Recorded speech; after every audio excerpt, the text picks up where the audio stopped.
आल इमरान 130 था 145, 130 to 145।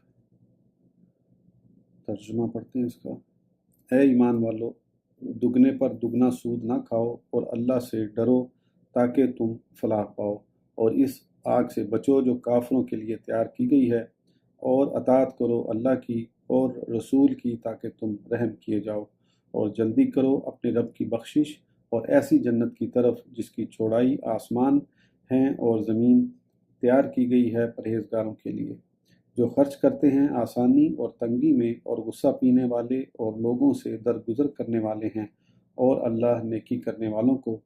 पसंद फरमाता है। और वो लोग जब बेहयाई का काम करें या अपने ऊपर जुल्म करें तो अल्लाह को याद करके माफ़ी मांगें अपने गुनाहों की, और कौन है अल्लाह के सिवा जो गुनाहों को बख्शता है,